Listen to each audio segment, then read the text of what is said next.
Hello, students, and welcome to Roshi's Education Point.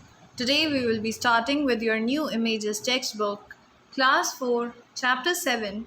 The name of the chapter is The Sorting Hat. Before starting the chapter, let us read about the author.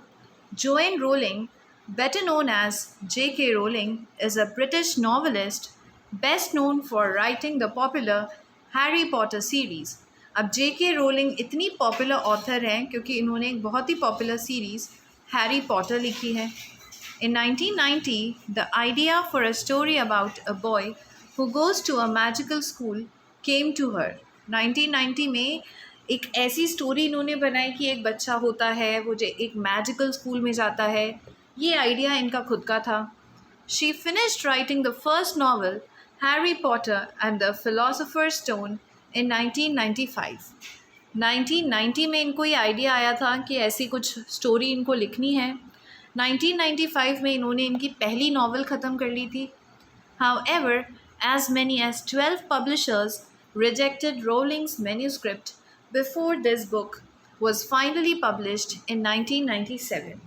1995 में story ख़त्म होने के बावजूद भी 2 सालों तक इनकी story को किसी ने पब्लिश नहीं करा था। फाइनली 1997 में जाके इनकी स्टोरी पब्लिश हो गई थी। In Harry Potter and the Philosopher's Stone, Harry, an orphaned 11-year-old boy, lives with his aunt. अब Harry Potter and the philosopher stone Harry Potter की एक ऐसी स्टोरी है जिसमें हैरी पॉटर एक बॉय है, ऑर्फेंड है। ऑर्फेंड उसे बोला जाता है जिसके मम्मी पापा नहीं होते हैं। 11 ईयर का ये है और ये अपने आंट, अंकल और कज़न के साथ रहता है because his parents are said to have died in a car crash. 2 car की आपस में टक्कर हो गई थी, क्रैश हो गया था और उसमें ऐसा बोला जाता है कि हैरी पॉटर के जो पेरेंट्स हैं उनकी डेथ हो गई थी और इस वजह से वो अंकल और आंटी के साथ रहता था। His aunt's family, the Dursleys, did not treat him well.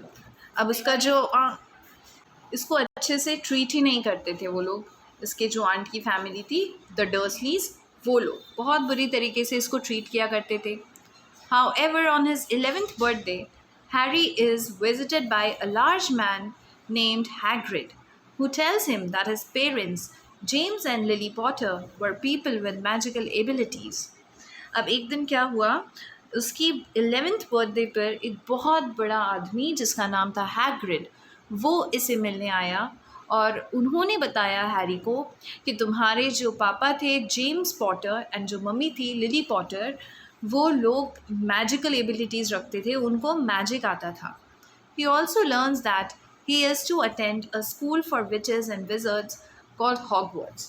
और उन्होंने बोला तुम्हें भी मैजिक आता है तो तुम्हें भी अब एक मैजिकल स्कूल जाना पड़ेगा हॉगवर्ट्स में। In the extract you are about to read, Harry has just arrived at Hogwarts and is about to take part in the sorting, a ceremony in which new students are sorted into one of the 4 school houses. अब हर school में 4 house होते हैं, तो जब भी नया बच्चा आता है उन्हें अलग अलग हाउस में भेज दिया जाता है। तो यहाँ पर स्टोरी कहाँ से शुरू होगी, हैरी पॉटर हॉगवर्ट्स पहुँच चुका है और वहाँ पर अब सेरेमनी चल रही है जहाँ पर बच्चों को अलग अलग ग्रुप में अलग अलग हाउसेस में डालने वाले हैं। Harry had never even imagined such a strange and splendid place. अब हैरी ने तो कभी सपने में भी नहीं सोचा था कि इतनी अजीब और इतनी सुंदर जगह उसे जाने को भी मिलेगी। It was lit by thousands and thousands of candles that were floating in mid-air over 4 long tables where the rest of the students were sitting.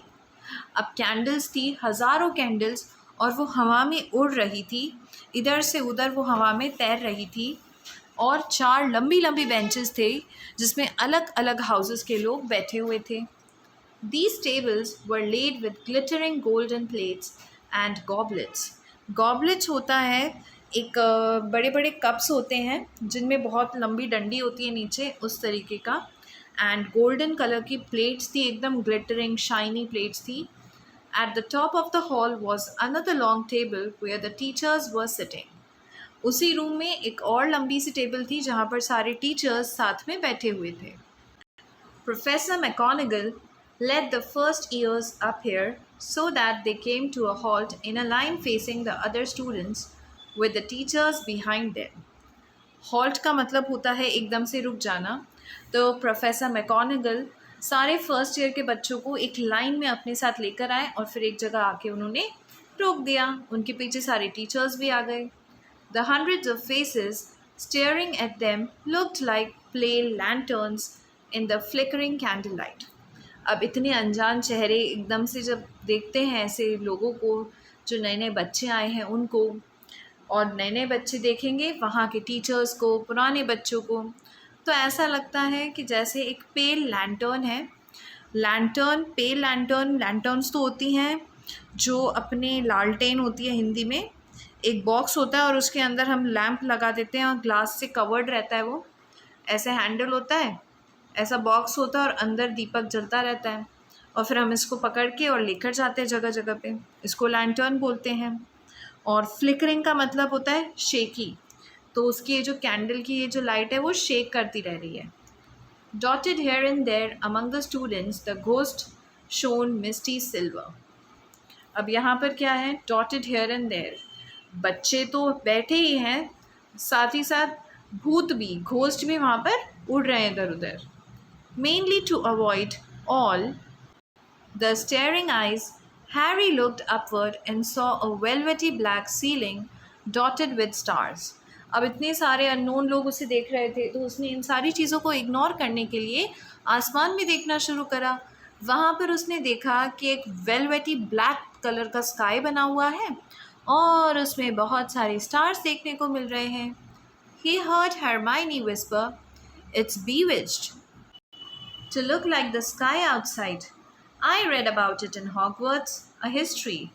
Hermione एक गर्ल थी, उसने बोला कि यहाँ पर जादू कर रखा है और इस वजह से सीलिंग ऐसा लग रहा है जैसे स्काई है। मैंने ये हॉगवर्ट्स की हिस्ट्री में पढ़ा है, ऐसा जादू होता है। It was hard to believe there was a ceiling there at all, and that the great hall didn't simply open on to the heavens. अब ये देखना और ये मानना बड़ा मुश्किल था कि ऊपर स्काई नहीं है, दीवार है और वहाँ पर मैजिक है, बिकॉज इतना रियल लग रहा था वो चीज़ देखने में। Harry quickly looked down again as professor McGonagall silently placed a 4-legged stool in front of the first years. अब हैरी तो ऊपर देखकर एकदम से नीचे उसने देख लिया। प्रोफेसर मैकॉनिगल ने क्या करा, चुपचाप एक 4 लेग का स्टूल, वहाँ पर स्टूल क्या होता है, ऐसे स्क्वायर होता है और जिसमें लेग्स होती है ना, तो वो स्टूल रख दिया और फर्स्ट ईयर वालों के सामने रख दिया। On top of the stool she put a pointed wizards hat. उन्होंने क्या करा, उसके ऊपर एक हैट भी रख दी, हैट यानी कि एक टोपी रख दी। This hat was patched and frayed and extremely dirty. Patched यानी कि जब कोई चीज़ फट जाती है तो अपन दूसरा कपड़ा वहाँ पे सिल देते हैं, और फ्रेड यानी कि इतनी पुरानी थी कि जगह जगह से उस पर थ्रेड्स निकले हुए थे, बहुत डर्टी थी वो। Aunt Petunia wouldn't have let it in the house. Harry सोच रहा था कि जो इसकी आंट थी वो तो कभी ऐसी हैट को घर में आने भी नहीं देती। Maybe they had to try and get a rabbit out of it. Harry thought wildly that seemed the sort of thing. Noticing that everyone in the hall was now staring at the hat, he stared at it too. अब Harry को लगा कि ज़रूर इस टोपी में से ना अभी हमसे बोलेंगे कि रैबिट निकाल के दिखाओ। सब लोग हैट को देखने लग गए, हैरी भी उसी हैट को देखने लग गया ध्यान से कि इस हैट के पीछे राज क्या है। For a few seconds there was a complete silence. कुछ सेकेंड्स के लिए तो उस पूरे हॉल में बिल्कुल साइलेंस हो गया, कोई कुछ बोल ही नहीं रहा था। Then the hat ट्विस्ड।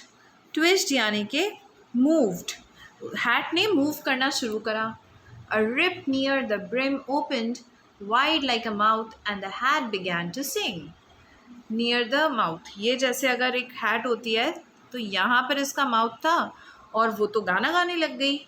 Oh, you may not think I'm pretty, but don't judge on what you see. I'll eat myself if you can find. अब हैट क्या बोल रही है कि मैं देखने में प्रिटी नहीं हूँ, लेकिन तुम मुझे ऐसे जज मत करो, मैं खुद को कहाँ जाऊँगी। If you can find a smarter hat than me. अगर तुम्हें मुझसे ज़्यादा स्मार्ट हैट यहाँ पर मिल जाए ना कहीं पर भी, तो मैं खुद को ख़त्म करने को भी रेडी हूँ, ऐसा उस हैट ने बोला। You can keep your bowlers black, your top hat sleek and tall, for I am the Hogwarts sorting hat, and I can cap them all. अब bowlers का मतलब होता है एक हार्ड ब्लैक राउंड कलर की hat, कि तुम लोग अपनी हैट्स अपने पास रखो, तुम्हारी पतली सी लंबी सी हैट। मैं हूँ हॉगवर्ट्स की सॉर्टिंग हैट। सॉर्टिंग हैट यानी कि ये वो हैट थी जो बच्चों को अलग अलग हाउसेस में भेजने वाली थी। The sorting hat can't see, so try me on and I will tell you where you ought to be. अब सॉर्टिंग हैट देख नहीं सकती थी, तो इसको आपको पहनना पड़ेगा अपने सिर पे, और उसके बाद ये हैट बता देगी कि आप कहाँ बिलोंग करते हो, आपको कौन से ग्रुप में जाना चाहिए। You might belong in Gryffindor where dwell the brave at heart. अब एक हाउस का नाम है ग्रैफिंडर, जो दिल से बहुत मजबूत होते हैं, स्ट्रॉन्ग होते हैं, वो इस ग्रुप में जाते हैं। They are daring, nerve and chivalry set Gryffindors apart. अब ग्रिफिंडर्स डेयरिंग होते हैं, उनमें हिम्मत होती है, और उनकी हिम्मत को सब रिस्पेक्ट करते हैं, तो जो इतना बहादुर है वो ग्रिफिंडर्स वाले हाउस में जाएगा। You might belong in Hufflepuff where they are just and loyal, those patient Hufflepuffs are true and unafraid of toil. अब ये जो हफलपफ लोग हैं ये लॉयल हैं, ये कभी भी किसी को धोखा नहीं देंगे। एक बार अगर किसी के साथ रहेंगे तो हमेशा उन्हीं के साथ रहेंगे और किसी चीज़ से नहीं डरेंगे। ये हफलपफीज ये दूसरा हाउस था। और yet and wise old Ravenclaw. Ravenclaw एक और हाउस का नाम है। If you a ready mind where those of wit and learning will always find their kind. अब ये जो रेवेनक्लॉ है ये वो लोग हैं जो बहुत ज़्यादा एक्टिव हैं, जिनका माइंड काफ़ी ज़्यादा तेज़ चलता है, और जो एकदम से सीखने को एकदम चंट चतुर वाले जो लोग होते हैं वो रेवेनक्लॉ में जाते हैं। और perhaps in Slytherin you will make your real friends, those cunning folk use any means to achieve their ends.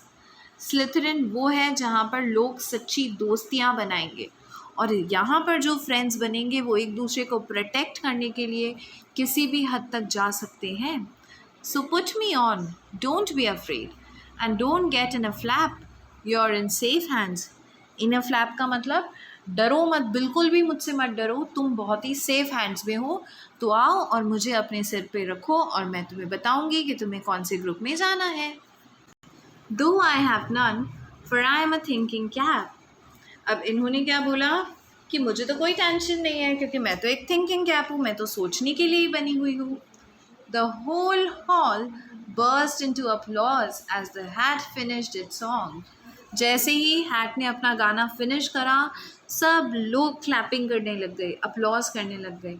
It bowed to each of the 4 tables and then became quite still again. उसने अपना जो hat, अपना सिर था, वो चारों houses के सामने झुकाया और फिर से एकदम चुप होकर बैठ गई। So we've just got to try on the hat, Ron whispered to Harry. Ron is the name of a boy, तो रॉन ने बोला इसका मतलब सिर्फ हमको हैट को पहनना है और कुछ नहीं करना है। I will kill Fred, he was going on about wrestling a troll.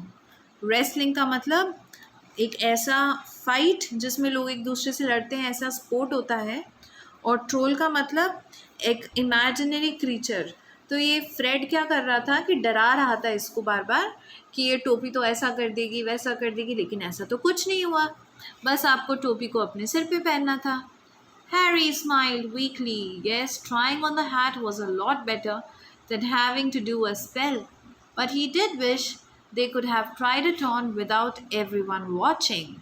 Harry ने सोचा चलो ये तो अच्छा है, हमें कोई जादू, कोई मंत्र बोलने को नहीं बोला, लेकिन हैरी ने ये विश ज़रूर करा कि कम से कम जब हमें हैट ट्राई करना हो तो अकेले में करने को दे देते, ऐसे सबके बीच में करने को नहीं देते। So with this, your chapter is completed. I hope you understood it. There are no question and answers in this chapter. So if you're having any doubt, you can write me in the comment section below. Thank you so much.